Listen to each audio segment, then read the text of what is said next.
حوالے سے بڑا پرامید نظر آتی ہے حکومت کہ ان کو منا لیں گے، لیکن جس طرح انہوں نے کہا کہ اب فیصلہ پھر میدان میں ہوگا تو کیا حکومت یہ افورڈ کر سکے گی یا پھر نہیں، اسی کے اوپر بات کریں گے۔ بات کرنے کے لیے ان کے سینئر رہنما سینیٹر عفنان اللہ میرے ساتھ ویڈیو لنک پر موجود ہے۔ عفنان صاحب بہت شکریہ سر آپ کا۔ سر یہ بتائیے گا کہ ہم نے ویسے ذکر تو کیا جس طرح پی ٹی آئی کے حوالے سے ایک ماحول بنا، لیکن اس سے پہلے میں چاہوں گی اگر آپ جے او آئی فے کے بارے میں بتا دیں کہ مدارس کے اوپر خاصی برہمی کا اظہار کیا جے او آئی فے کی لیڈرشپ نے آج بھی پارلیمنٹ میں، تو حکومت تو پر امید ہے لیکن کیا واقعی آپ ان کو کنونس کر سکیں گے ایز اے پولیٹیکل پارٹی اور گورنمنٹ؟ جی بسم اللہ الرحمن الرحیم۔ دیکھیں ہماری پوری کوشش ہے کہ ہم مولانا فضل الرحمان صاحب کو کنونس کر لیں اور جو ان کے خدشات ہیں ان کو ہم ایڈریس کر لیں، اور اسی کے لیے جو ہے وہ آپ دیکھ رہی ہیں کہ ہمارے اتحادی ہیں کہ وہ بھی ان سے ملنے کے لیے گئے ہیں۔ اس سے پہلے ہم نے بھی کوشش کی ہے، تو میں امید کرتا ہوں کہ انشاءاللہ یہ معاملہ ریزالو ہو جائے گا اور جو ان کی کالز ہیں احتجاج کرنے کی واپس لے لیں گے۔ اچھا، لیکن اس کا ایک سرٹن ٹائم فریم بھی ان کی طرف سے دیا گیا تھا، اور میں صرف یہ جاننا چاہ رہی ہوں کہ اس حوالے سے جو جوائنٹ سیشن بلایا گیا تھا اس کا ایک مقصد یہ بھی غالباً تھا کہ اس میں مدارس کا بل پیش کیا جانا ہے، تو پھر وہ کیا تب تک پوسٹ پون کیا جائے گا جب تک جے او آئی فے کو کنونس نہیں کر لیا جاتا؟ وہ ظاہر ہے وہ تو ہم اسی وقت ہی ٹیبل کریں گے بل جب جے یو آئی آن بورڈ ہوگی، ادروائز تو پھر ٹیبل ہوگا ہی نہیں بل، اور ان کے خدشات ایڈریس ہوں گے تبھی فائدہ ہے، ورنہ تو پھر تو کوئی فائدہ بھی نہیں ہے اس کو اس طرح پاس کرنے کا۔ تو اس کا مطلب ہے کہ ایم کیو ایم خصوصی پیغام لے کر حکومت کا گئی ہے مولانا صاحب سے ملنے آج؟ جی آپ یہ کہہ سکتی ہیں کہ وہ خصوصی پیغام لے کے گئے ہیں اور وہ چاہ رہے ہیں کہ بریک تھرو ہو اور مولانا فضل الرحمان صاحب کو ہم بنا لیں۔ بالکل صحیح۔ اچھا یہ فرمائیے گا کہ ایم کیو ایم نے یہ بھی آفر کیا ہے، بلکہ پہلے تو یہ بتائیں کہ یہ دلچسپ بات ہے کہ M Q M as a mediator کردار ادا کر رہی ہے حکومت اور جے او آئی فے کے درمیان، لیکن وہ خود بھی حکومت سے ناراض ہیں، اب ان کی میڈیشن کون کرے گا حکومت اور ان کے بیچ میں؟ دیکھیں ہمارے ظاہر ایک کولیشن گورنمنٹ ہے اور اس کے اندر بہت ساری پارٹیز ہیں، ان تمام پارٹیز کو ہماری خواہش ہے کہ ساتھ لے کے چلیں، اور ایم کیو ایم کے بھی کچھ خدشات ہیں ان کو بھی ہم نے اس پہ بھی ہم نے غور کیا ہے، اور میں امید کرتا ہوں کہ ان کے بھی جو خدشات ہیں ان کو بھی ایڈریس کر لیں گے، اور ان کا اور ہمارا ایک بڑا direct line of communication already exist کرتا ہے، تو ہم اس کو استعمال کر کے انشاءاللہ جو ان کے ایشوز ہیں ان کو ایڈریس کریں گے۔ پہلے بھی ہمارے اتحادی رہے ہیں کافی دفعہ، تو آگے بھی انشاءاللہ ہم ان کو اپنے ساتھ لے کے چلیں گے۔ اچھا سر، پی ٹی آئی کا کیا مسئلہ ہے؟ وہ اب آج بھی یہ کہہ رہے تھے کہ ہم نے تو مذاکرات کے لیے بڑے پہلے کمیٹی بنا دی ہے، حکومت کی طرف سے رانا صاحب کہہ رہے تھے کہ جی آپ نے ہمیں تو نہیں بتایا کہ آپ نے کمیٹی بنا دی ہے، اب آمنے سامنے بیٹھ کے بھی ایک دوسرے سے یہی کہا جا رہا ہے کہ ہم نے یہ کر دیا ہے لیکن آپ نے ہمیں اپروچ نہیں کیا۔ اب یہ مسئلہ انیشیٹو آپ کے خیال میں کون لے گا پہلا؟ لیکن بات یہ ہے کہ ہم نے کئی سالوں تک مذاکرات کی پیشکش ان کو کی ہے اور انہوں نے بار بار اس کو جو ہے وہ ٹھکرایا ہے، اور جب کبھی مذاکرات ہوئے بھی ہیں تو وہ کوئی نتیجہ خیز نہیں نکلے، اور اس میں بھی عمران خان صاحب کے اپنے ذاتی معاملات جو ہیں وہ زیادہ ہائی لائٹ ہوتے ہیں۔ تو بات یہ ہے کہ اگر ان کی خواہش ہے بات چیت کرنے کی تو ان کو کچھ سی بی ایمز بھی ساتھ کرنے چاہیے، اور جو بالخصوص یہ جو جھوٹا بیانیہ کرتے ہیں اس سے ان کو چاہیے بس مجھ سے توبہ کریں، اور تبھی ہم اس معاملے کو آگے لے کے جا سکتے ہیں، ورنہ ظاہر ہے اگر آپ ایک طرف کہہ رہے ہیں کہ ہم نو سول ڈس اوبیڈینس کریں گے تو اس کے ساتھ آپ کہہ رہے ہیں کہ جی مذاکرات، اس طرح ہوتا نہیں ہے۔ مذاکرات کا طریقہ یہ ہوتا ہے کہ آپ ماحول کو بہتر کرتے ہیں۔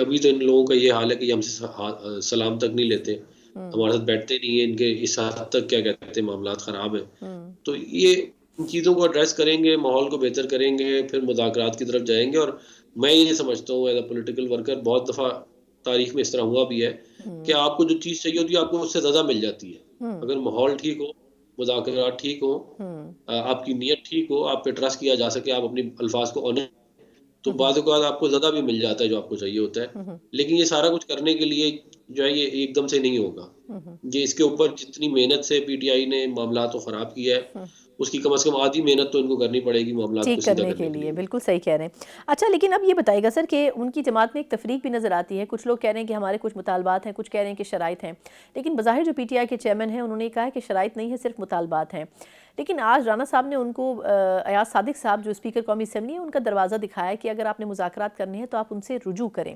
اب یہ فرمائے گا کہ اسد معاف کیجیے گا ایاز صادق صاحب سے تو ایک سے زیادہ مرتبہ ملاقاتیں کر چکے ہیں اسد کیسر صاحب بھی, بیرسٹر گوہر صاحب بھی, تو پھر اب اس میں نئی ڈیولپمنٹ کیا ہونی چاہیے اگر حکومت بڑا دل کر کے ان کے ساتھ مذاکرات میں پہل کر دے یا بات کر لے؟ دیکھیں معاملہ ہمارے بڑے دل کرنے کا نہیں ہے. ہم نے بہت بڑا دل کر کے کتنی دفعہ ان کے ساتھ جو ہے وہ ان کو آفر کی مذاکرات کی. آپ کو اگر یاد ہو الیکشن کا سپریم کورٹ نے فیصلہ دے دیا تھا 2022 میں کہ جی الیکشن کرائیں پنجاب میں اور کے پی میں. اس کے اوپر ان کی بھی ٹیم بنی, ہماری بھی ٹیم بنی, مذاکرات ہوئے اور مذاکرات کامیاب ہو گئے. ہم نے کہا ہم 15 جولائی کو اسمبلیاں توڑ دیں گے اور جو کیئر ٹیکر سیٹ اپ آئے گا وہ اس کے بعد الیکشن کرا دے گا. اور یہ انہوں نے اس کو بھی یہ بیک ٹریک کر گئے. حالانکہ پہلے انہوں نے کہا زبردست ہو گیا کام سب کچھ, اور بعد میں بانی پی ٹی آئی کی کال آئی اور سارا کا سارا بیڑا غرق ہو گیا. تو اب مجھے بتائیں نا کہ آپ ان تمام چیزوں کو سامنے رکھ کے, اور جو ہمارا ماضی میں ان کے ساتھ تجربہ رہا ہے اس میں ہمارے لوگوں کی بہت ساری اپریہنشنز ہیں. بہت سارے لوگ یہ سمجھتے ہیں کہ ان سے بات ہی نہیں کرنی چاہیے, بہت سارے لوگ یہ سمجھتے ہیں کہ بات کرنی چاہیے, بہت سارے لوگ جو ہیں وہ انڈیسائیڈڈ ہے. تو اب یہ اس ماحول کو اگر یہ ٹھیک کرنا چاہتے ہیں تو وہ اس طرح ٹھیک نہیں ہوتا. یہ ماحول کہ آپ کہیں کہ ہم نو کانفیڈنس موشن سول ڈس اوبیڈینس موومنٹ لے کے آ رہے ہیں. اس کا طریقہ یہ ہوتا ہے کہ آپ اوور آل ماحول کا جو ہے وہ بہتر کریں اسمبلیوں میں, اور اسپیکر صاحب سے آپ جا کے بالکل ملیں. بہت اچھا ہے, کہتے ہیں یہ سجیشن ہے. اور جب ہمیں یہ لگے گا کہ معاملہ سنجیدہ ہے, ہمارے لوگوں کو یہ لگے گا معاملہ سنجیدہ ہے, تو ظاہر ہے پھر شاید اس میں بریک تھرو ہونے کا چانس زیادہ ہو. درست. اچھا آخر میں یہ بتائے گا سر کہ پی ٹی آئی کی طرف سے اسد قیصر صاحب نے اتنا بڑا ایلیگیشن لگا دیا, انہوں نے کہا کہ جی ہمارے اراکین کے اوپر استعفے کے لیے دباؤ ڈالا جا رہا ہے. اب یہ انہوں نے وضاحت نہیں کی کہ استعفے کے لیے دباؤ کون ڈال رہا ہے اور کیوں ڈالا جا رہا ہے. اس کے اوپر آپ کا کیا ٹیک ہے؟ دیکھیں بات یہ ہے کہ میرے نالج میں کوئی اس طرح کی بات نہیں ہے, اور ظاہر ہے یہ انہوں نے ایک بڑی جنیرک سی بات کر دی. ہمارے لوگوں کو پریشر ڈالا جا رہا ہے, انہوں نے نام کسی کا نہیں دیا, تو اس کے اوپر ظاہر اسپیسیفک چیز کے اوپر ہی کامنٹ ہو سکتا ہے. اس طرح جنیرک چیز کے اوپر تو ظاہر میں نہیں کچھ کہہ سکتا. لیکن میں آپ کو یہ بات ضرور یاد دلانا چاہتا ہوں کہ عمران خان صاحب کا ایک پوڈ کاسٹ ہے, جب یہ وزیر اعظم سے وزارت رتبہ کے عہدے سے ہٹے, ایک پوڈ کاسٹ ہے جس کے اندر یہ کہا گیا, خود انہوں نے کہہ دیا کہ میں ایجنسیوں کو کہتا تھا کہ ووٹ پورے کرو, آپ وہ نکال کے دیکھ لیں. تو بھائی جب آپ خود ایجنسیوں کے تھرو ووٹ پورے کرواتے تھے, جب آپ خود جو ہے وہ ان کے تھرو پوری اسمبلیاں چلواتے تھے, جب آپ انہی کے تھرو الیکشن کو آپ نے جو ہے وہ مینیج کروایا 2018 کا, تو اس کے بعد پھر اب آپ رونا کس بات کا؟ آپ نظام میں لے کے آئے نا, آپ نے نظام خراب کیا. صحیح. تو جب نظام خراب ہو جاتا ہے تو وہ پھر ٹھیک کرنا اتنا آسان نہیں ہوتا کہ آپ کے ٹھیک ہو جائے تو ٹھیک ہو جائے گا. اس کو پھر ٹھیک کرنے میں بڑی ایفرٹ لگتی ہے, بڑی قربانیاں دینی پڑتی ہیں. اچھا سر, کوئک 2 کویسچنز ہیں میرے. پہلے مجھے بتائے گا کہ اگر پی ٹی آئی سے ان کیس مذاکرات ہو بھی جاتے ہیں تو جو ان کی 2 بیسک ڈیمانڈز ہیں, ویسے تو 5-6 ڈیمانڈز ہیں, لیکن جوڈیشل کمیشن بنانا ہے 9 مئی اور 26 نومبر کا, اور پھر سیاسی قیدیوں کی رہائی ہے, اس کے اوپر کوئی مطلب بات چیت ہوئی ہے نون لیگ کے اندر کہ کیا اس کے اوپر کوئی ان کو مطلب کوئی ریلیف دینے کی گنجائش موجود ہے, یا اس کے اوپر بڑا کلیئر سٹانس ہے نون لیگ کا؟ لیکن بات یہ ہے کہ یہ بھی اب دیکھیں نا, یہ بھی کوئی بات ہے کرنے والی کہ 9 مئی پہ جوڈیشل کمیشن بنائے. بھئی آپ کے لوگوں کی ویڈیوز موجود ہیں, عمران خان صاحب کی جو بہنیں ان کی ویڈیوز موجود ہیں, ان کے سارے پارٹی کی ٹاپ لیڈرشپ کی ویڈیوز موجود ہیں آج بھی, وہ آپ دیکھ سکتی ہیں. تو اس کے باوجود جو ہے آپ کہہ رہے ہیں کہ جی نہیں وہ اس کے اوپر جوڈیشل کمیشن تو ان چیزوں میں بنتا ہے جن چیزوں کے اندر کوئی چیز انویسٹیگیٹ ہونی ہو یا کوئی چیز کنکلوڈ ہونی ہو. ایک چیز آپ نے کی ہے, آپ کے لوگوں نے کی ہے, ان کی ویڈیوز موجود ہے, اس پہ آپ عوام کی آنکھوں میں دھول جھونک رہے ہیں, آپ کہہ رہے ہیں اس پہ جوڈیشل کمیشن بنا دو. کس چیز کا جوڈیشل کمیشن؟ آپ یہ بات مانیں کہ یہ آپ نے کیا ہے, آپ یہ بات مانیں کہ یہ ہم نے کیا ہے, اور جو ہے ہمیں اتنا ٹھیک کیا غلط کیا یہ تو آپ خود ہی بتائیں گے, لیکن یہ آپ مانیں تو صحیح کہ آپ نے کیا ہے. ابھی تو یہ مان ہی نہیں رہے, آپ کہہ رہے ہیں ہم نے کیا ہی نہیں ہے. صحیح. پھر وہ آپ کے لوگ وہاں پہ کیا کر رہے تھے؟ ہاں بالکل صحیح. اچھا لاسٹ مجھے کویسچن سر آپ سے یہ کہ پاکستان پیپلز پارٹی ویسے تو آپ کی ڈیڈیکیٹڈ اتحادی ہے, لیکن وہ بھی ایک 25 نکاتی شرائط کے ساتھ موجود ہے, اور ان کا یہ کہنا ہے کہ جب الیکشن ہوئے تھے اس کے بعد سے یہ شرائط اپنی جگہ ہیں, لیکن اس پر کوئی کوئی انڈرسٹینڈنگ نہیں ہو پا رہی، اس کے اوپر مذاکرات بھی ہوئے ہیں لیکن کوئی نتیجہ نہیں ہوا، اور اس کے اوپر پیپلز پارٹی خاصی ناراض بھی نظر آتی ہے، تو وہ بھی سائیڈ لائن پر اس میں کیا کوئی پروگریس ہو سکتی ہے ان کی جو ریزرویشنز ہیں ان کے لیے؟ دیکھیں ان کی جو ریزرویشنز ہیں ظاہر ہے وہ ہمارے بڑے ایک اہم اتحادی ہیں، اور جو ان کی جو بھی ریزرویشن ہیں ہم ان کو، ہماری کوشش ہے کہ ہم ان کو ایڈریس کریں، اور دیکھیں ہے تو at the end of the day coalition government ہی ہے، اور اس کے اندر ٹھیک ہے وہ فیڈرل گورنمنٹ میں نہیں ہے مگر اہم عہدوں کے اوپر پیپل پارٹی بھی موجود ہے، تو اگر ان کو کوئی ایشوز ہیں تو وہ ہم سے ضرور وہ کمیونیکیٹ کریں، ہماری پوری کوشش ہوگی کہ ہم ان کو ایڈریس کریں۔ ٹھیک، بہت بہت شکریہ سینیٹر عفنان اللہ صاحب قیمتی وقت کے لیے، مسلم لیگ نون کے سینئر رہنما۔ یقیناً گورنمنٹ اس وقت کئی محاذوں کے اوپر ایک ساتھ مذاکرات کے ماحول میں اور موڈ میں بھی نظر آتی ہے، لیکن حتمی طور پر ابھی مذاکرات کسی سے بھی شروع نہیں ہوئے ہیں۔ جے یو آئی فے سے بھی بات چیت کا آغاز تھرو ایم کیو ایم کیا گیا ہے، اور اس میں بھی بڑا کلیئر جے یو آئی فے کی طرف سے آج کہہ دیا گیا ہے کہ جو ہمارے مطالبات تھے اور جو بل تھا وہ ایز اٹ از ہی منظور ہونا چاہیے۔ اب اتنے ریجڈ سٹانس کے ساتھ مشکل ہوگا حکومت کے لیے اس بل کو امپلیمنٹ کروانا۔ ایک مختصر وقفہ، اس کے بعد ہم کچھ معیشت کے جو نمبرز بہتر ہو رہے ہیں، کیا اس کے نتائج ہو سکتے ہیں پاکستان کی اکانومی کے اوپر، اس پر بات کریں گے۔ بریک کے بعد ایک بار پھر آپ کو خوش آمدید کہتے ہیں۔ جہاں پاکستانی معیشت نمبرز کے حوالے سے مثبت فگرز دے رہی ہے، کل شرح سود بھی کم ہو گئی، تقریباً 13% پہ آ چکی ہے۔ وزیر اعظم صاحب نے کل بھی آج بھی اس کو اپریشیٹ کیا اور کہا کہ حکومت کی اور خاص طور پر وزارت خزانہ کی بڑی کامیابی ہے، لیکن دوسری طرف وزیر خزانہ اورنگزیب صاحب نے کچھ دوسری گفتگو کی اور انہوں نے کہا کہ دیکھیں 3 سے 4 مہینے بڑے اہم ہیں اور اس میں مہنگائی آپ کو کم ہوتی ہوئی نظر آئے گی، لیکن اس کے بعد یہ مہنگائی بڑھتی ہوئی نظر آئے گی۔ لیکن یہ کس طرح ہوگا، اور یہ ایک عام پاکستانی سمجھنے سے بالا تر ہے کہ آخر مہنگائی کم ہونے کے بعد واپس ریورس گیئر کیسے لگا سکتی ہے، لیکن اس سے ہٹ کر یہ بھی سمجھنا بڑا ضروری ہے کہ جو مہنگائی کے نمبرز کم ہو رہے ہیں اس کا فائدہ ڈائریکٹلی عوام کو بھی نہیں ہو پا رہا ہے۔ یہ وہ سارے مسائل ہیں جس کے اوپر پروگرام کے سیگمنٹ میں آج ہم بات کریں گے۔ بات کرنے کے لیے سینئر ماہر معاشرت اشفاق تولا صاحب آج اسٹوڈیوز میں موجود ہے۔ تولا صاحب سے thank you so much for joining. Sir یہ بتائے گا کہ عوام بڑے کنفیوز ہو چکے ہیں، مطلب ایک طرف ہم کہہ رہے ہیں کہ جی ہم دیکھیں مارک اپ نیچے لے آئے ہیں، ہم نے مہنگائی کم کر دی ہے، دوسری سانس میں ہم یہ کہہ رہے ہیں کہ نہیں 3-4 مہینے کے بعد پھر بڑھ جائے گی، تو اب اس میں پاکستانی کہاں جائے؟ بسم اللہ الرحمن الرحیم۔ پہلے تو یہ بتا دوں میں ڈاکٹری کر رہا ہوں، ابھی تک کمپلیٹ نہیں چلے سر آپ ماشاء اللہ معیشت میں دعا کیجیے گا کہ ہو جائے۔ بڑے سخت لمحے ہوتے ہیں، پروپوزل ڈیفینڈ کرنا پڑتا ہے، پھر تھیسس کو ڈیفینڈ کرنا، سب کچھ۔ دیکھیں آپ نے بڑا اچھا سوال کیا ہے، اور یہ میں آپ کے پروگرام میں ویسے ہی میڈیا پہ میں کہتا رہتا ہوں کہ یہ جو باتیں ہوتی ہیں نا، یہ جو انفلیشن کے نمبرز ہوتے ہیں نا، وہ نیومریٹر اور ڈینومینیٹر کا گیم ہے۔ بالکل پچھلے سال یہ اس لیے بڑا تھا کہ آپ کی ریمپنٹ ڈی ویلیویشن ہوئی تھی، تو 26% آپ کا انفلیشن جو تھا بیکاز آف ڈی ویلیویشن تھا۔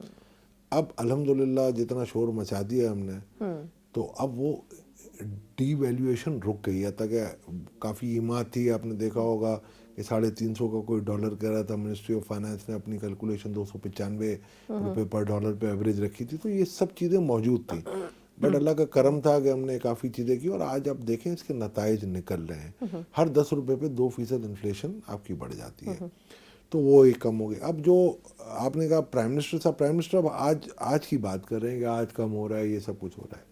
دیکھیں اپریل سے آپ کی ایک ٹینڈنسی آئے گی کہ یہ جو انفلیشن گر رہا تھا نا آپ کا، آپ نے دیکھا ہوگا 20, 22, 24, 26 اس طریقے سے انفلیشن بڑھا، اور پھر ٹیپر آف ہوتے ہوتے نیچے آیا۔ تو اس وقت میں نے آپ کے پروگرام میں کہا تھا یہ نیومریٹر اور ڈینومینیٹر کی گیم تھے، جو کل نیومریٹر تھا آج ڈینومینیٹر ہو گیا، تو ڈینومینیٹر ہو گیا تو ہلکا ہو گیا۔ اب ہوگا یہ کہ اپریل کے بعد آپ دیکھیں گے نا، تو جو ٹیپر آف تھا نا وہ 11, 12, 13%، آپ سلائیڈ میں دیکھ لیں گی جو بھی ہم نے پبلش کی ہے، تو آپ بھی دیکھ لیں، اس کو آپ کو میں بھیج دیتا ہوں۔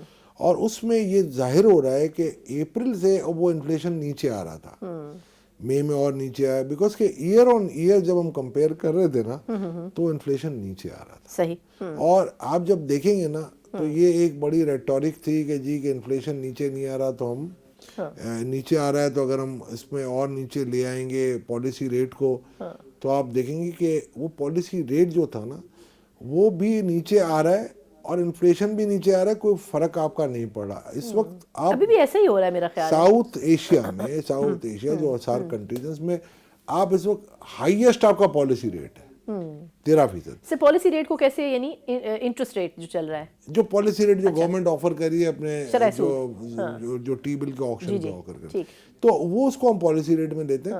مگر ایسا نا ہیونگ سیڈ دس دیکھیں یہ کہہ دینا کہ جی بڑھ جائے گا یہ میرا خیال ہے یہ قوم کو ایک تھوڑا سا میں اب یہ کہوں گا اب دیکھیں کرنٹ اکاؤنٹ سرپلس آ گیا ہے آپ روپی کو اپنی ریئل ویلیو پہ لے کے آئے 235 ہے 10 روپے کر کے کم لائے اور وہاں سے آپ اس کو مٹیگیٹ کریں ٹھیک کم از کم 1-2 سال کی ریلیف دیں. دوسرا آپ نے سوال کیا کہ جی عوام ششو پنج میں ہے کہ یار ہماری مہنگائی تو کم نہیں ہوئی تو یہ پہلے بھی میں بتا چکا ہوں کہ یہ افراط زر میں اضافے کی شرح میں کمی ہوئی ہے افراط زر میں کمی نہیں ہو رہی ہے. اب یہ ویسے ایک الگ ٹاسک ہے پھر اس کا مطلب ہے نہیں وہ دیکھیں وہ کب ہوگا آپ کا کہ جب ڈیفلیشن ہوگا یا بھی ڈیفلیشن کا مطلب ہے ریورس ہو یعنی کہ اگر فرض کریں آج کل 32% تھا کوئی ایک چیز تھی 100 روپے کی تھی 32% انفلیشن ہوا تو 132 کی مل رہی تھی اب اس سال اس میں صرف سے 5% اضافہ ہوا ہے تو وہ 137-38 کی مل رہی ہے.